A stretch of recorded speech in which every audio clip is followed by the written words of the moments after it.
obrigado pela oportunidade de estarmos aqui novamente reunidos para mais um aprendizado, que tanto nos ajuda a entender o nosso caminhar e que também nos ajuda a sermos pessoas melhores.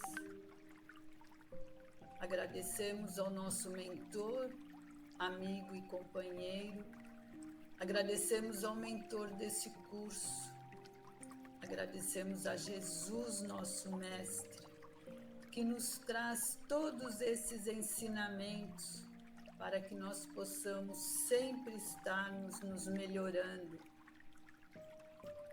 para estarmos sempre mais perto de nosso Pai. E assim, Pai, nós te louvamos com a prece que Jesus nos ensinou. Pai nosso que estais no céu, santificado seja o vosso nome. Venha a nós do vosso reino, seja feita a vossa vontade, assim na terra como no céu. O pão nosso de cada dia nos dai hoje. Perdoa as nossas dívidas, assim como nós perdoamos os nossos devedores. E não nos deixe cair em tentação, mas livra-nos de todo o mal, que assim seja. Graças a Deus e graças a Jesus. Então, boa noite a todos. Nós vamos dar continuidade aos nossos estudos do Livro dos Médiuns. Estamos no capítulo 25, nas evocações. Estamos na pergunta, deixa eu ver, olha, no item utilidade das evocações particulares, que tem a questão 281, e depois ela vai se dividindo, né, na 282, em várias perguntas, em vários esclarecimentos, a partir do 282. Então, na 282, nós estamos no item 11. Então, quem quiser acompanhar a gente pelo YouTube, estamos aí. Se quiserem fazer pergunta, é somente postar lá e a gente vai tentar responder. E vamos iniciar. Hoje a Mari não está, porque ela estava viajando, ela estava na estrada, aí ela pediu para a gente continuar. Então, continuamos. Boa noite, Lu. Então, eu vou pedir para a Lucineide, você começa, Lu? No item 11? Boa noite, começo sim, pode. Então, você faz o 11, o 12 e o 13, por favor. Tá ok. Item 11. Será inconveniente evocar espíritos inferiores e será de temer que eles dominem o evocador? A resposta. Eles só dominam os que se deixam dominar. Quem for assistido por espíritos bons, nada tem a temer, porque se impõe aos espíritos inferiores e não estes a ele. Os médiuns, quando sós, principalmente quando iniciantes, devem evitar essa espécie de evocações. Vê no item 278. A 12. Há algumas disposições especiais para as evocações? A disposição principal é a do recolhimento. Quando se deseja a comunicação de espíritos sérios, com fé e o desejo do bem, há maior capacidade para se evocar espíritos superiores. Ao elevar a alma por alguns instantes de recolhimento, no momento da evocação, a gente se identifica com os espíritos bons e os dispõe a se manifestarem. O 13. A fé é necessária para as evocações? A fé em Deus, sim. Quanto ao mais, a fé se desenvolverá com o desejo do bem e a intenção de instruir-se. Alguém tem alguma dúvida até aí? Está bem claro. Claro, né? está bem claro. Objetivo, né? A gente não vai ficar fazendo evocação assim, aleatoriamente, né? Tem um lugar certo, um momento certo, né? Isso é uma coisa muito séria, né? Então, fala, seu Elton. Não, o que eu acho importante aí é que ele diz, né? Às vezes as pessoas falam, ah, se eu evocar algum espírito, ele vai ficar, vou ficar possuído por ele, né? Não, né? Isso eu achei bem legal no texto deixar claro que não, só se você tiver uma vibração Exatamente. baixa e quiser, né? Acho isso muito Tem importante. aquelas coisas que o povo chama de magia negra, sabe? Tem umas coisas aí. Então, é preciso tomar cuidado. Tudo, na verdade, a vida, né? Em tudo a gente precisa tomar cuidado. E, de verdade, a gente não sabe nada. Nós não sabemos absolutamente nada. Por isso, não é ter medo, porque a gente está com Deus, não precisa ter medo, né? Mas a gente precisa ter juízo, né? Que é diferente, né? Você pode continuar, Magda, 14, 15 e 16, por favor? Leio. 14. Reunidos em comunhão de pensamento e de intenções, terão os homens mais forças para evocar os espíritos? Quando todos estão reunidos pela caridade e para o bem, obtêm grandes coisas, nada mais prejudicial ao resultado das evocações que a divergência de pensamentos. 15. Será útil a preocupação de fazer cadeia, dando-se as mãos por alguns minutos no começo das reuniões? A corrente é um meio material que não estabelece união entre vós, se não estiverdes unidos pelo pensamento. Mais útil do que tudo isto é que vos unais num pensamento comum, cada um por si mesmo, chamando bons espíritos. Não imaginais quanto pode ser obtido de uma reunião séria, da qual seja banido todo sentimento de orgulho e de personalismo, e na qual reine um perfeito sentimento de mútua cordialidade. 16. Serão preferíveis as evocações em dia e hora certos? Sim, e se possível, no mesmo lugar. Desculpa. Os espíritos aí vêm de boa vontade. É o desejo constante que tendes que ajuda os espíritos a se porem em comunicação convosco. Os espíritos têm as suas ocupações, que não podem deixar de súbito para atender à vossa satisfação pessoal.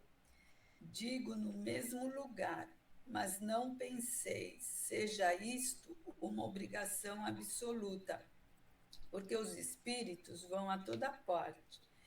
Quero dizer que em um lugar consagrado para isto é preferível, porque o recolhimento aí é mais perfeito. Então, assim, foi uma coisa assim, muito interessante que saiu, porque a partir da pandemia nós começamos a fazer reuniões mediúnicas online. Então, você não pode dar as mãos, porque não é possível. E a gente constatou, porque a gente sempre falava, né, dessa questão da mente. Na verdade, o que constrói a reunião mediúnica e o trabalho mediúnico todo, não é você dar as mãos e fazer a roda. O seu pensamento está ligado. Se você todo mundo estiver conectado naquele ambiente onde as pessoas estão, não é necessário dar as mãos. Isso foi comprovado na pandemia. E a gente trabalhava mediunicamente na pandemia, né? E na 16 é a questão assim, né? Por que a gente, por exemplo, precisa fazer o evangelho na mesma hora? A gente escolheu um dia e uma mesma hora, né? Da mesma forma que um trabalho mediúnico, a gente também escolhe um dia e uma mesma hora. Não porque isso é uma coisa ritualística, mas porque os espíritos têm mais o que fazer, né? E como ele diz aqui, eles não estão à sua disposição. Então, a gente precisa entender que eles têm muito trabalho para fazer. E eles se programam para, naquele momento, naquela hora, eles estarem ali para ajudar. Isso não significa que, de repente, você se atrasa por uma situação ou outra e, de repente, você vai fazer, por exemplo, o evangelho no lar e você vai atrasado. Eu, às vezes, esqueço. Eu confesso, ai, meu Deus, passou, né? Aí eu converso com eles e deixo para o dia seguinte. Entendeu? Mas isso é uma coisa que eu não devo fazer. Mas tudo bem, eu esqueci, não é uma coisa que eu programei para esquecer, né? Mas acontece. Ou então, às vezes, a gente sai e aquilo está programado e a gente imaginou que a gente fosse chegar numa hora e chega depois. Eu estou falando do evangelho no lar. Na questão da reunião mediúnica, a gente tem o dia e a hora. E a gente precisa respeitar, porque assim, a questão deles virem é muito importante, assim, porque a gente vai realizar trabalhos muito importantes. E eles precisam ter disponibilidade para estar conosco, senão vira uma bagunça. Cada dia eu vou fazer um horário. Da mesma forma, eu particularmente acho, né, que as pessoas que trabalham no grupo mediúnico, claro que elas faltam uma vez ou outra por uma série de compromissos, né? Mas a gente precisa ter compromisso com isso.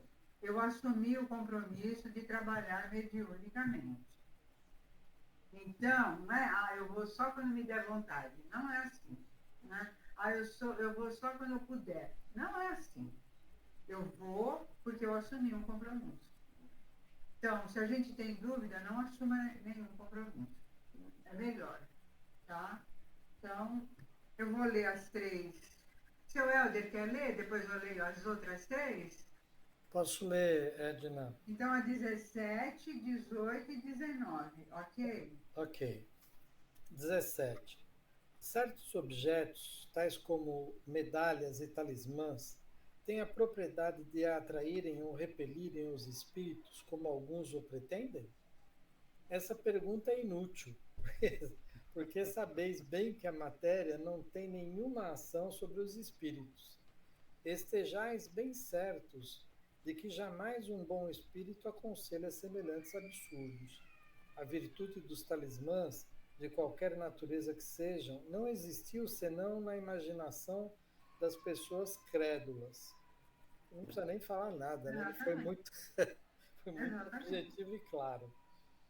Que pensar dos espíritos que marcam o encontro em lugares lúgubres e a horas impróprias?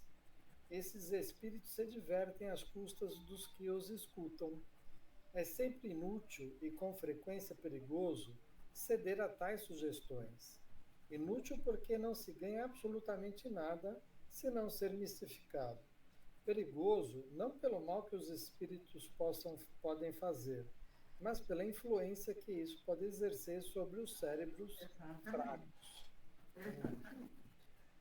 19. Há dias e horas mais propícios para as evocações? Para os espíritos, isso é completamente indiferente, como tudo que é material, e seria uma superstição crer na influência de dias e de horas. Os mais propícios momentos são aqueles nos quais o evocador pode estar o menos distraído por suas ocupações habituais, quando seu corpo e seu espírito estão mais calmos. Quer dizer, não há absolutamente nada, objeto algum que possa contribuir com a evocação, né? E acho que é interessante essa questão de mentes fracas, né? Porque tem gente que ela é, como se diz, facilmente ela se sugestiona. Sim. E isso é prejudicial, né? Tem gente que acha que acender uma vela já é uma forma de realizar alguma coisa. É tudo muito assim, isso é uma coisa muito antiga, tem muita gente que ainda acredita nisso. Por exemplo, eles se utilizam muito da meia-noite, né? Você vai à meia-noite no cemitério, tem essas É coisas, verdade, tem. né? Tudo isso são coisas bobas que a gente foi introjetando nas nossas crenças, né? E a doutrina espírita é interessante porque assim, ela limpa tudo isso da gente. Isso não existe, mas existe no psiquismo da humanidade ainda. A humanidade ainda não se libertou dessas coisas. Então tem muita gente que acredita, né, nessas coisas. E infelizmente ainda estamos numa situação de muita gente com o psiquismo muito atrasado, né? E aí nós temos essas coisas, a gente tem os filmes, né? Aquelas coisas do Drácula, né? Aquelas coisas do vampiro lá, como eles chamam? É o Drácula, até em desenhos, É o né? Draco. É.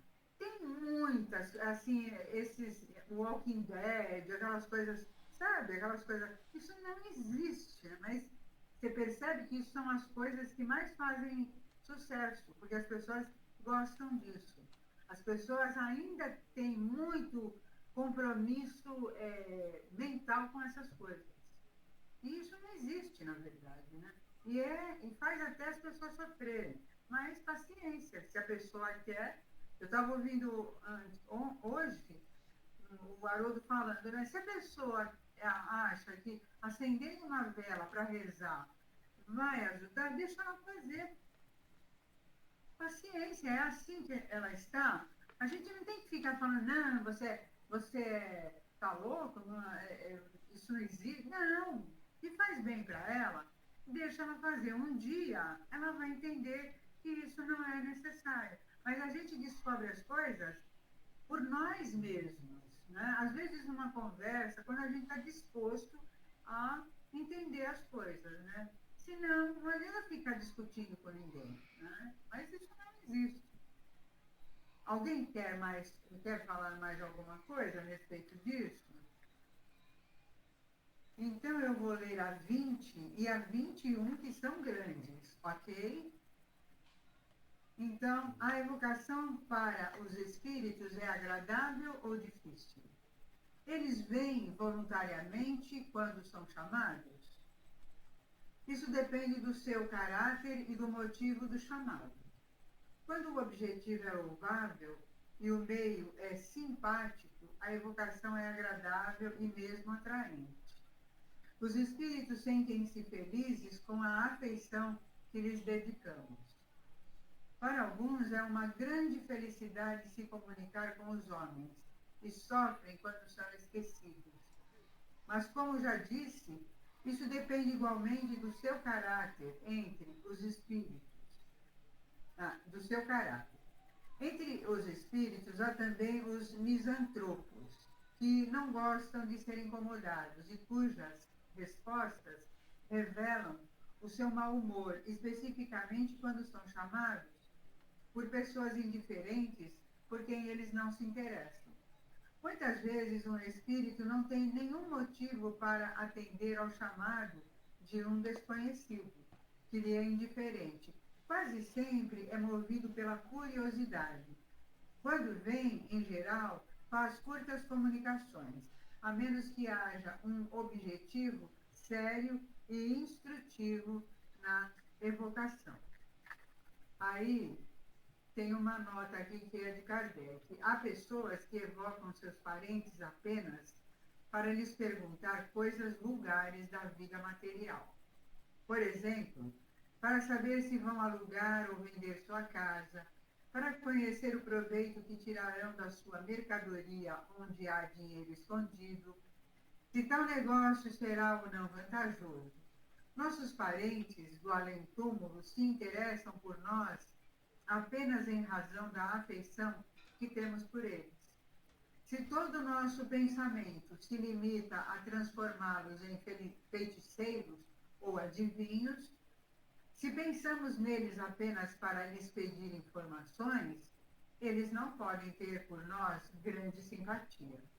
E não é surpresa a pouca benevolência que demonstram. Ou seja, né, se a gente pensar bem, lá é igual cá, entendeu?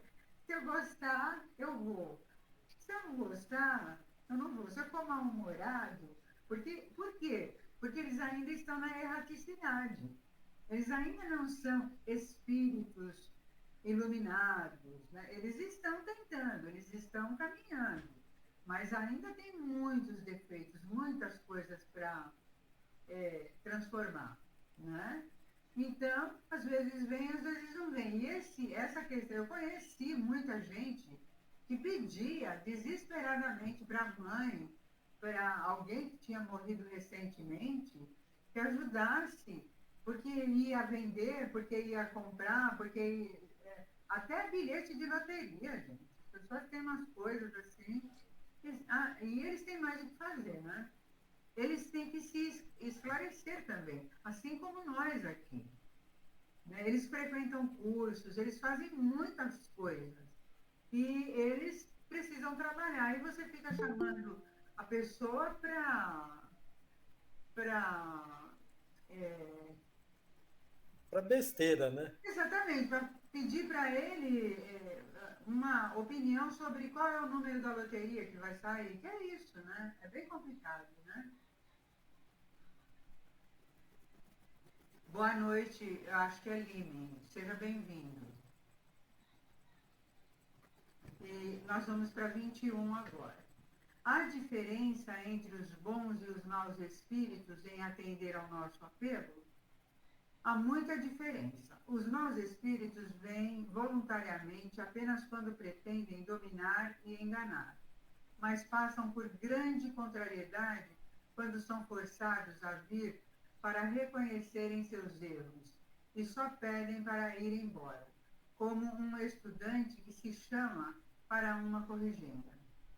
Podem ser constrangidos a isso pelos espíritos superiores como punição e para instrução dos encarnados.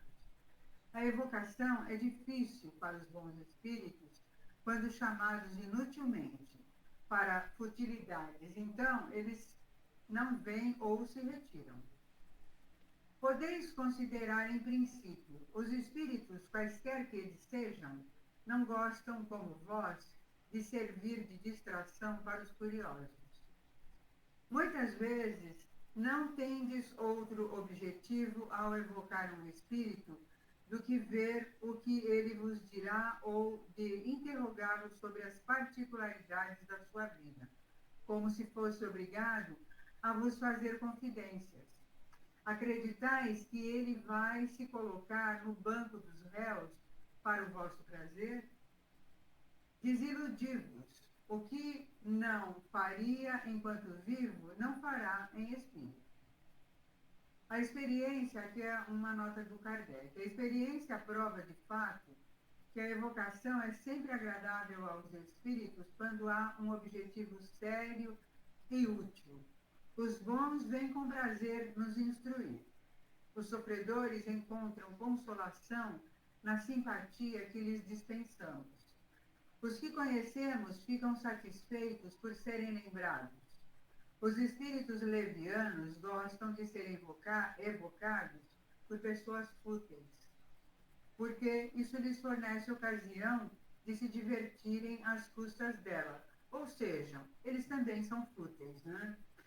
Eles não se sentem à vontade com pessoas sérias, ou seja, com pessoas que levam as coisas com compromisso e seriedade. Exatamente como a gente vê acontecer aqui no mundo. De novo, eles estão na erraticidade, eles ainda não se tornaram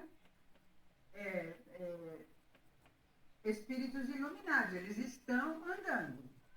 Alguns estão aí no caminho, sintoniza com alguém que está fazendo a evocação e ele entra.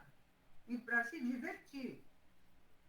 E às vezes, numa situação dessas, ele acaba pensando e ele acaba até se modificando, né? Tem algumas histórias de espíritos que frequentavam reuniões mediúnicas e eles ficam lá e eles não querem falar nada, eles só ficam lá e de repente quando se força, não é que se força, mas que se pergunta, tal, e ele começa a falar, ele começa a dizer que ele não acredita em nada, e ele fica lá. Tudo que a gente fala, ele é contra.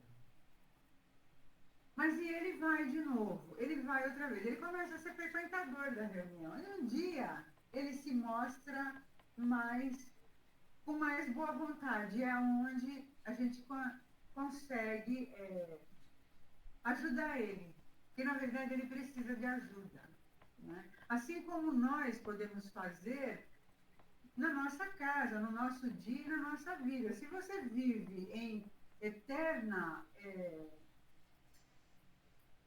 guerra com tudo, você tem, porque a gente não está sozinho, a gente tem um monte de gente, um monte deles em volta de nós. Se você é uma pessoa desequilibrada, uma pessoa que não consegue se manter calmo, que tem maus pensamentos, que tem ódio, etc. e tal, você está com um bando que pensa igual a você. Se você, exatamente ao contrário, pensa no bem, faz suas orações, anda como um ser de boa vontade, né? Um ser educado, um ser gentil, você atrai aqueles que são gentis como você, ou que querem ser. Às vezes vem um trazido por outros, assim, que vem, ficam ouvindo. Às vezes ele quer até te perturbar, mas ele não consegue, porque você está reto numa situação, você faz oração, você tem uma boa leitura, você tem bons pensamentos, ou ele desiste, vai embora, ou ele se transforma. Isso é uma forma da gente ajudar eles também, né? Alguém quer falar alguma coisa? Então, nós vamos para 22. Lu, você quer ler? 22, olha, é bem pequenininho. Até 25, tudo bem? Tudo bem. 22. Os espíritos necessitam de evocação para se manifestarem? Não. Manifestam-se muito frequentemente sem ser chamados, o que prova que o fazem de boa vontade. 23. Quando um espírito se manifesta por si mesmo, podemos estar certos da sua identidade? De maneira alguma, pois os espíritos mistificadores o fazem com frequência para melhor enganar. 24. Quando evocamos um espírito pelo pensamento, ele nos atende. Mesmo que não haja manifestação pela escrita ou de outra maneira, a escrita é o meio material pelo qual o espírito atesta a sua presença, mas é o pensamento que o atrai e não o ato de escrever. 25. Quando um espírito inferior se manifesta, podemos obrigá-lo a se retirar? Sim, não lhe dando ouvidos. Mas como quereis que se retire se vos divertis com as suas asneiras? Os espíritos inferiores, como os tolos entre vós, se apegam aos que gostam de ouvi-los. Quer dizer, a gente dá brecha, né? É o que a gente falou, né? Se você abrir a porta, ele entra. Exato. Então, ou seja, ele tá com você quem se parece com você, ou seja, com quem ele tem sintonia. Se ele tem sintonia com você, ele está lá com você, né? Magda, você pode ler a 26, 27 e 28? 29 isso. também. Posso. 26. A evocação feita em nome de Deus é uma garantia contra a emissão de maus espíritos. O nome de Deus não é freio para todos os espíritos perversos, posto retenha bastante. Por esse meio, afastais sempre alguns, e afastaríeis muito mais se o pronunciasseis do fundo do coração, e não como fórmula banal. 27. Poder-se-iam evocar nominalmente vários espíritos ao mesmo tempo? Nisso não há nenhuma dificuldade, E se tivesseis 3 ou 4 mãos para escrever, 3 ou 4 espíritos vos responderiam ao mesmo tempo. É o que se dá quando tendes vários médios. 28. Quando vários espíritos são evocados simultaneamente, mas só há um médio, qual o que responde? Um deles responderá por todos e exprimirá o pensamento coletivo. Às vezes a gente encontra isso quando a gente faz colegiado. Eles ficam lá em um só papo. Alguém gostaria de fazer alguma colocação? Tem alguma dúvida? Edna, Oi.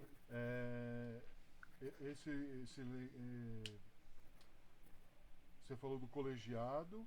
Uhum. E também quando a gente faz uma mensagem, traz uma mensagem mediúnica, né? Sim. Principalmente nesse momento, é o que acontece aí, né? Sim. Tem vários espíritos para se comunicar, que quer dar, mas vem o pensamento coletivo. Isso é super interessante, isso. Boa tarde. Boa tarde. Eu queria saber como que eu posso me libertar dessas coisas ruins. Por exemplo, água de chuca, carrapato na xereca, essas coisas ficam me incomodando. Ai, fica ardendo.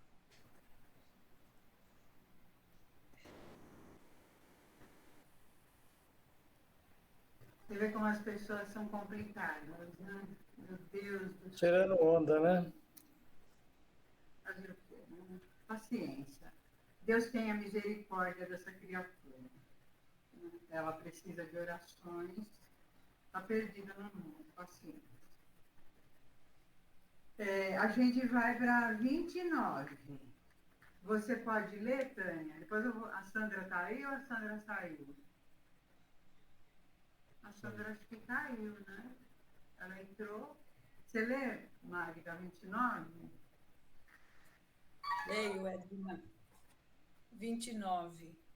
O mesmo espírito poderá comunicar-se ao mesmo tempo, durante a sessão, por 2 médios diferentes, com tanta facilidade quanto a de certos homens que ditam várias cartas simultaneamente. Nota de Kardec.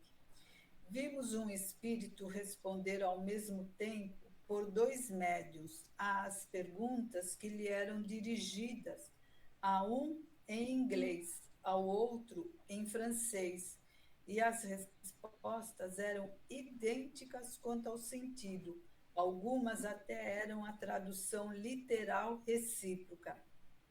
2 espíritos, evocados simultaneamente por 2 médiuns, podem estabelecer uma conversação. Tal modo de comunicação não lhes é necessário, porque reciprocamente leem os pensamentos, mas se prestam a isso para nossa instrução. Se forem espíritos inferiores, desde que ainda se achem imbuídos das paixões terrenas e das ideias corpóreas, pode acontecer que discutam e se apostrofem com palavrões, que se acusem mutuamente e mesmo que se atirem lápis, cestas, pranchetas e etc. E aí, o que vocês têm a dizer a respeito disso?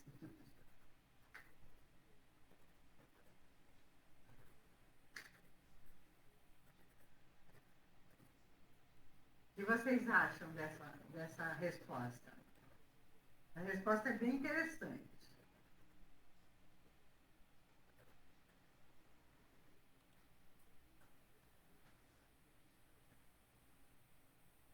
Olha, assim, tudo depende do médium. Ninguém vai dar vai ficar deixando um atirar coisas no outro, xingar de palavrão, se o médium não permitir. Então, na verdade, o médium é que controla isso. Né? Por isso que a gente faz o curso de médiums.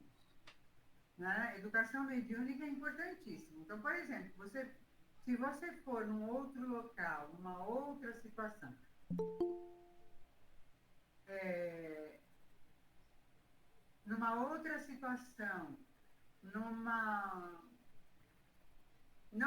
não como doutrina espírita, porque nós temos os nossos irmãos da Umbanda, da Quimbanda, do Candomblé, de uma outra, que eles trabalham com os espíritos de uma maneira diferente. Isso não significa que eles estejam errados ou certos. A gente não tem que julgar absolutamente ninguém. Cada um está como eles querem estar, da maneira como eles aprenderam a estar, né? E eles estão lá. E eles fazem muitas coisas maravilhosas também. Ajudam muita gente. Mas, por exemplo, às vezes a gente observa que eles falam, né, que desceu sei lá quem, e faz aquela dança toda, às vezes, como se nós chamamos isso de indisciplina do médium, porque o médium não pode permitir. Eu tinha um instrutor, quando eu fiz curso de médiums, não aqui, lá em São Paulo, ele falava o tempo todo para a gente, você é o dono do seu corpo. Nenhum espírito pode fazer com você o que ele quer. É você que comanda. Então, que a gente tenha isso em mente. Eu não posso simplesmente fazer o que ele quer e vou começar a tirar coisas nos outros. Isso não existe. Ok? Então, às vezes, discutem entre eles, mas nós filtramos. E assim, quando começa a passar do limite, eles são retirados. Né? Eles são retirados porque, assim, eles têm que ter permissão para entrar quando é uma reunião mediúnica e se eles tiveram permissão para entrar, é porque eles já sabem que eles precisam se comportar. Né? Eles não podem ficar achando que eles podem fazer tudo o que eles querem. Mas a gente ouve. Ouve ele falar besteira, ele quer bater no outro. A gente ouve tudo isso. Mas a gente não vai fazer. Né? A gente não vai permitir que ele tome conta da gente. Porque eu, como meu amigo dizia, eu sou a dona do meu corpo, tá? Então quem comanda sou eu. Né? É isso, tá? Não diferencia muito daqui, né, Edna? Exatamente. Na verdade, se você pensar bem, o mundo que está onde eles estão, porque eles estão numa faixa vibratória, né? É parecido com o nosso. Por quê? Porque ele saiu daqui. Ele está levando tudo que ele tinha aqui, ele está levando para lá. Ele volta para cá, para reencarnar, ele vem um pouco mais preparado. Mas ele continua aqui, ele só vai mudar de faixa quando ele realmente se transformar. Enquanto você estiver na mesma faixa, fazendo as mesmas coisas, que é o que a gente falou hoje à tarde na vivência, né? Como é que você quer que numa situação dê um resultado X, se você continua fazendo as mesmas coisas que dão o resultado A? Não é possível. O X não vai dar. Se você planta couve, não vai dar brócolis. Vai dar couve. Né? E as pessoas parecem que não entendem essas situações. Né? Mas tudo bem. Como a Sandra caiu e ela voltou, agora ela pode ler a 30, por favor? Espera um pouquinho. Me tiraram, não sei por quê. Não tirei você. Eu tirei você? Eu tirei aquela criatura que estava... Então, aí eu fui removida. Nossa! Não. É, por isso que eu saí. Não, então foi um engano, porque eu tirei a criatura. Eu fui junto. Vou ler a 30. O espírito evocado, ao mesmo tempo, em vários pontos, pode responder simultaneamente às perguntas que lhe são dirigidas? Sim, se é um espírito elevado. Nesse caso, o espírito se divide ou tem o dom da ubiquidade. O Sol todavia, irradia em todo o seu redor, lançando ao longe seus raios sem se subdividir. Ocorre o mesmo com os espíritos. O pensamento do espírito é como uma centelha que projeta ao longe sua claridade e pode ser percebida em todos os pontos do horizonte. Quanto mais o espírito é puro, tanto mais seu pensamento irradia e se estende como a luz. Os espíritos inferiores são muito materiais, não podem responder senão a uma única pessoa por vez, e não pode vir se são chamados em outro lugar. E não podem vir se são chamados em outro lugar. Um espírito superior, chamado ao mesmo tempo em dois pontos diferentes, responderá às duas evocações se forem tão sérias e tão fervorosas, tanto uma como a outra. Em caso contrário, dá preferência à mais séria. Nota: ocorre o mesmo com o homem que, sem mudar de lugar, pode transmitir seu pensamento por sinais vistos de diferentes pontos. Em uma sessão da Sociedade Parasiense de Estudos Espíritas, onde a questão da ubiquidade havia sido discutida, o espírito dita espontaneamente a comunicação seguinte: perguntáveis esta tarde qual era a hierarquia dos espíritos para a ubiquidade. Comparai-vos a um balão que se eleva pouco a pouco no ar. Quando próximo à Terra, um pequeno círculo pode percebê-lo. À medida que se eleva, o círculo se alarga para ele, e quando chega a uma certa altura, aparece a um número infinito de pessoas. Assim é conosco. Um mau espírito que ainda está preso à Terra fica num círculo restrito ao meio de pessoas que o veem. Cresça em graça, melhore-se e poderá conversar com várias pessoas. E quando tornar-se espírito superior, poderá irradiar como a luz do sol, mostrar-se a várias pessoas em vários lugares ao mesmo tempo. Sheinin, uma coisa assim.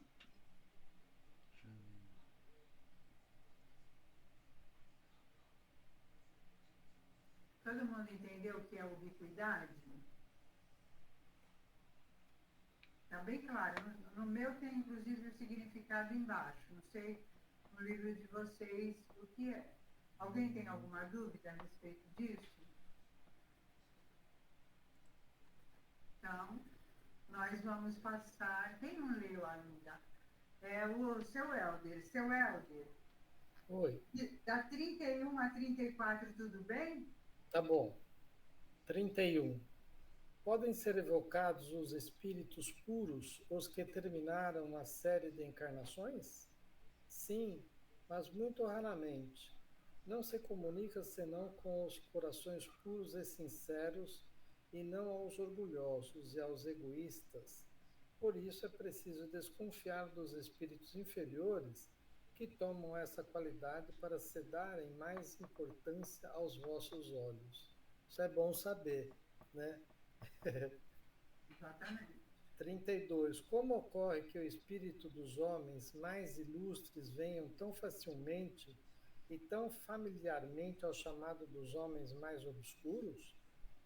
Os homens julgam os espíritos segundo eles, e é um erro. Depois da morte do corpo, as posições terrestres não existem mais. Não há distinção entre eles senão na bondade. E os que são bons vão por toda parte onde há bem a fazer-se. 33. Quanto tempo depois da morte se pode evocar um espírito? Pode-se evocá-lo no instante mesmo da morte. Mas, como nesse momento ainda está em perturbação, não responde senão imperfeitamente. Nota: a duração da perturbação, sendo muito variável, não pode ter prazo fixo para a evocação. É raro, entretanto, que ao cabo de 8 dias o espírito não se reconheça o bastante para poder responder. Pode fazê-lo algumas vezes muito bem, 2 ou 3 dias depois da morte. Pode-se, em todos os casos, tentar com cautela. 34. A evocação, no instante da morte, é mais penosa para o espírito do que seria mais tarde? Algumas vezes. É como se vos arrancassem do sono antes que estivesseis completamente desperto. Há, entretanto, os que, com isso, não ficam nada contrariados, até porque isso ajuda a sair da perturbação. É interessante essa comparação, né?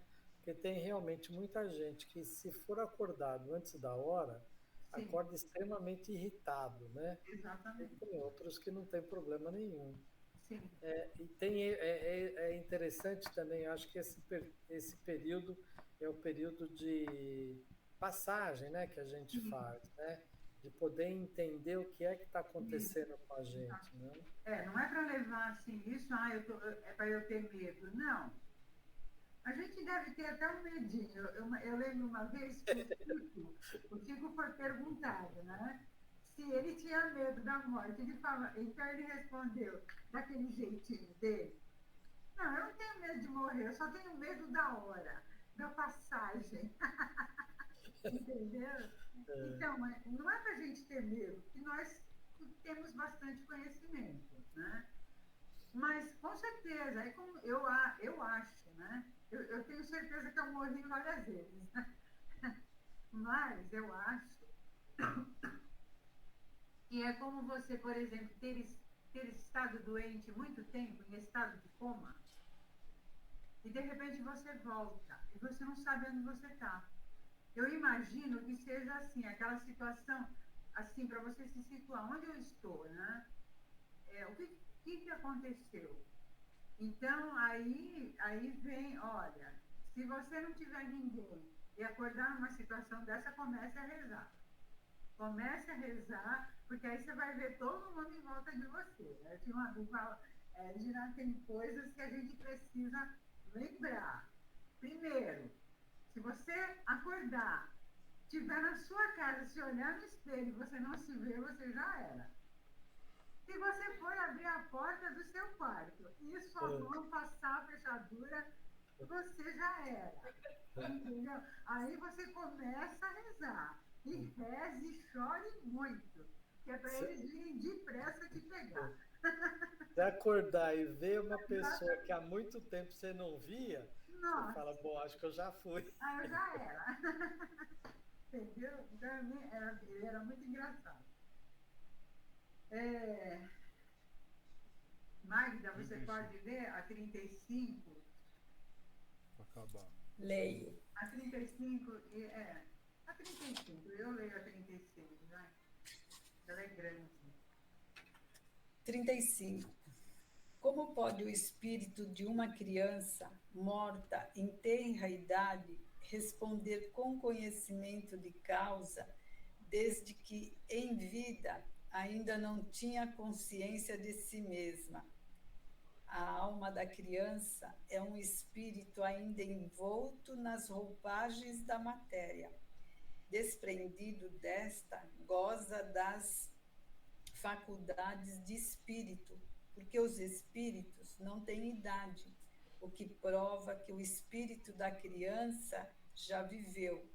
Entretanto, até que esteja completamente desprendido, pode conservar na linguagem alguns traços do caráter da infância. Nota do Kardec. A influência corporal que se faz sentir mais ou menos demoradamente sobre o espírito da criança se faz notar igualmente sobre o espírito dos que morreram no estado de loucura. Por si mesmo, o espírito não é louco. Sabe-se, porém, que certos espíritos, durante algum tempo, julgam estar ainda neste mundo. Não é, pois, de admirar que no louco o espírito se ressinta ainda dos entraves que, em vida, se opunham à sua livre manifestação, até que esteja completamente desprendido. Tal efeito varia conforme as causas da loucura, pois loucos há que imediatamente, após a morte, recuperam toda a lucidez de ideias. Você está ficando resfriada? Eu engasguei com a saliva. É isso mesmo. Tem alguém que gostaria de falar sobre isso? A loucura, a gente só é louco aqui, tá? Saiu daqui, tudo é normal, tá? A sensatez tem que voltar, né? Mas tem gente muito confusa, né? Imagina uma pessoa que viveu em loucura, a vida inteira.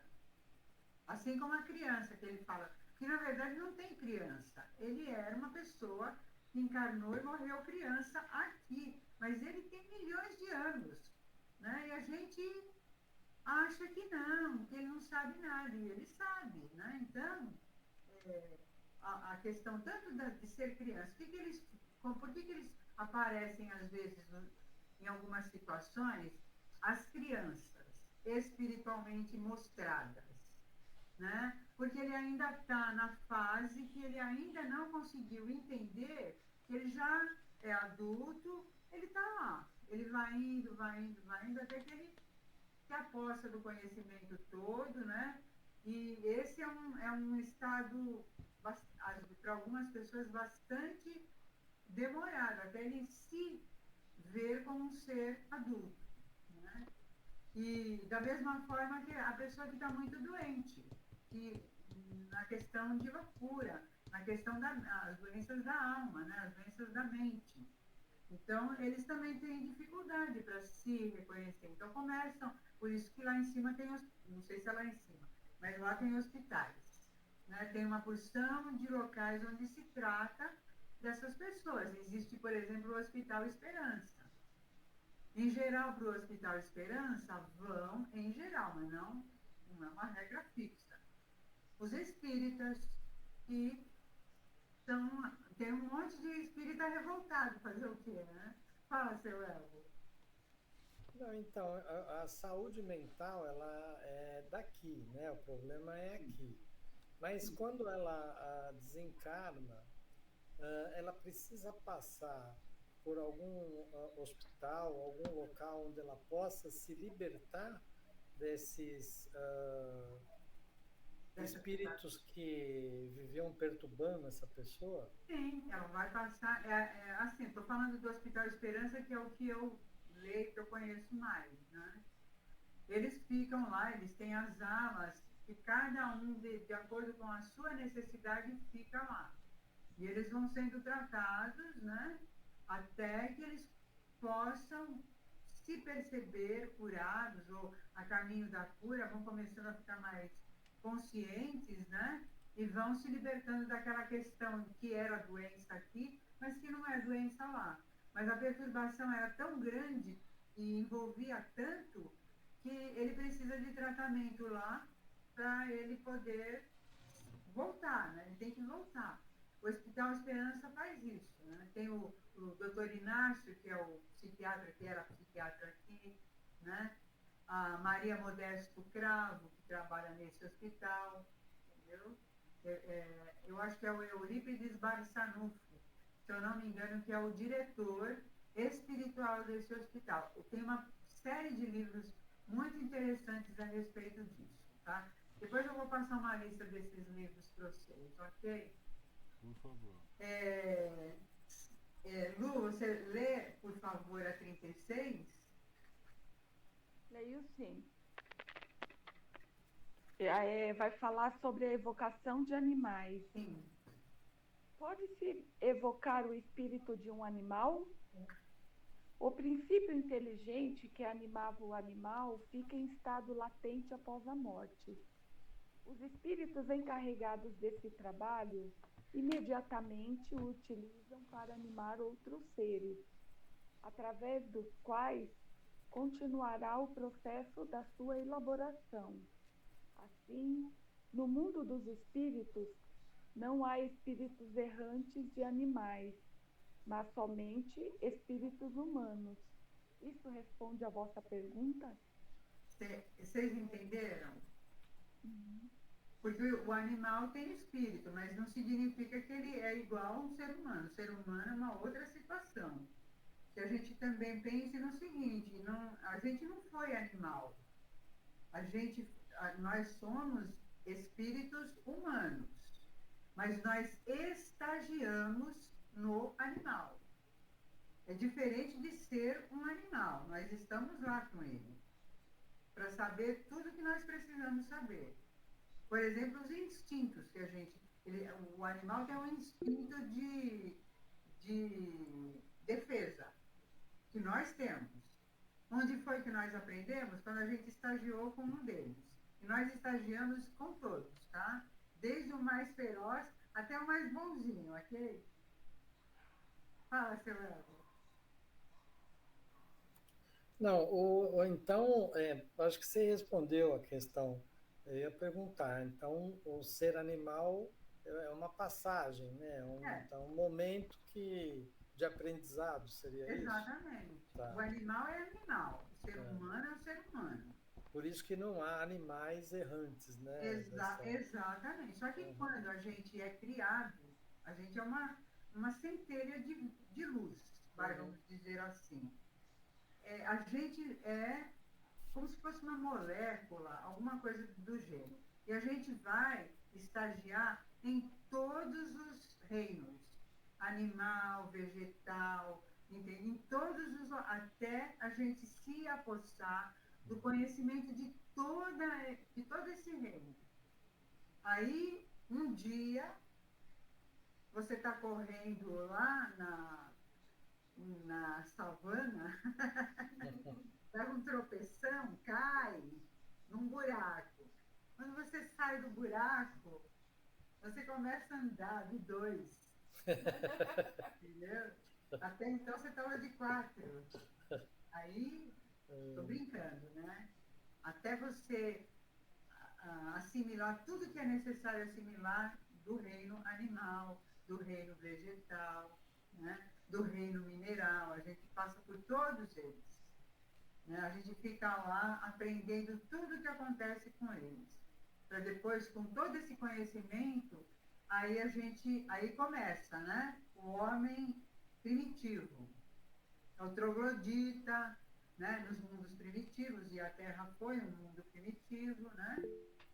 E aí ele primeiro, nós andamos de 4, gente. Um dia tropeçamos e começamos a andar só de 2, entendeu? Mas a gente já andou de 4, porque a gente era muito atrasado, né? Quem não entende direito, assista os Crudes. Os Crudes são maravilhosos. Fala, Magda. É como nós estamos aqui agora, né? Estamos aprendendo, está tentando um dia, né? Quem sabe chegar a Júpiter, né, Edna? Não, que a gente vai chegar, a gente vai. Né? Mas, assim, nós temos que caminhar. Na verdade, tudo depende da gente. Tudo depende de nós. Né? Eu posso dar nessa vida, agora eu estou numa situação, mas daqui 10 anos eu posso ter uma evolução fantástica. Eu posso mudar um monte de coisa na minha vida, se eu quiser. E, de repente, eu vou. Tem uma história na revista, eu acho, não sei se eu já contei, na revista Espírita, de um homem que vem, ele traz uma mensagem mediúnica numa reunião mediúnica com o Kardec. Então, ele conta que aqui na Terra, ele está em Júpiter. Foi depois dessa mensagem que eu li, isso já faz tempo, tá? Eu falava assim, eu vou para Júpiter, eu não quero nem saber, tá? Então, assim, quando ele esteve aqui, ele estava na França, e ele era oleiro, ele fazia tijolo, fazia aquelas coisas para construir casa, né? trabalhava com barro, porque antigamente não tinha a tecnologia que a gente tem agora. Isso há 300, talvez, 300 anos atrás, enfim. Ele era uma pessoa muito ruim, muito atrasado, muito grosseiro, muito tudo, né? E ele morreu. Ele fez muita maldade e tal. E quando ele voltou como mulher. Ele pagou todos os pecados dele na encarnação como mulher. E quando ele desencarnou, ele foi para Júpiter. Então é tudo muito relativo.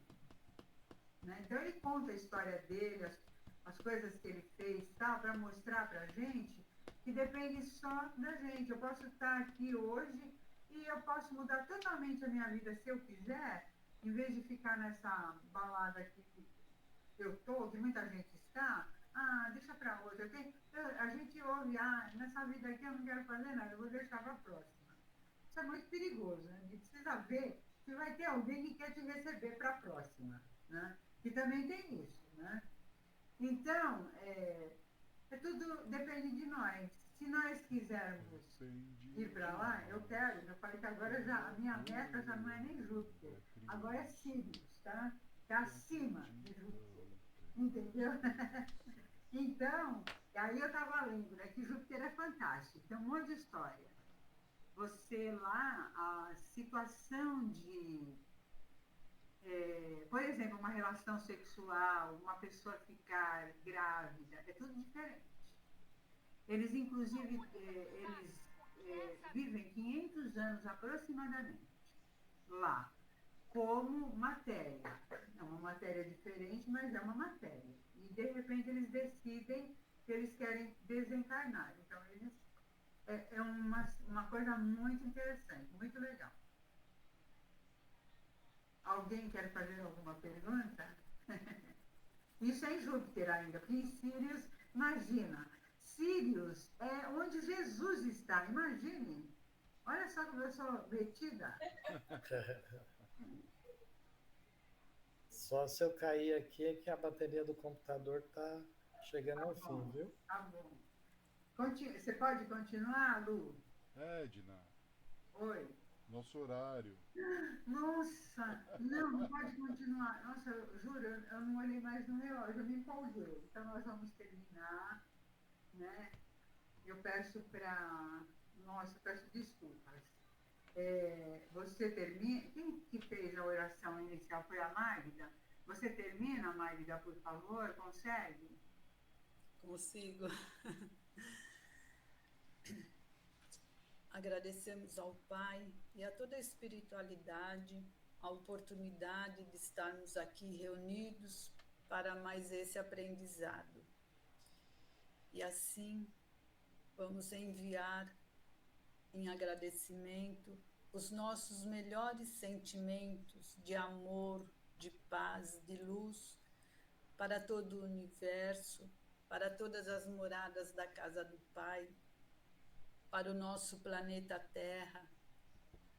Vamos vibrar por todas as pessoas que estão em sofrimento, seja por conflitos, por desastres naturais, todos que estão em hospitais, que estão desesperados, que estão achando que não existe o amanhã, mas que eles se lembrem que tem um Pai misericordioso que olha por todos, por todos. Vibramos pelos jovens, idosos, crianças desamparadas, vibramos por esses que estão no vício, vibramos por todos os nossos amigos, por todos os nossos familiares, vibremos pelos nossos lares, que Jesus possa sempre adentrar, trazendo sempre amor, paz, harmonia, luz. E assim, vibramos por nós mesmos, como aprendizes que somos, e que possamos estar juntos novamente na próxima semana. Que assim seja, graças a Deus e graças a Jesus.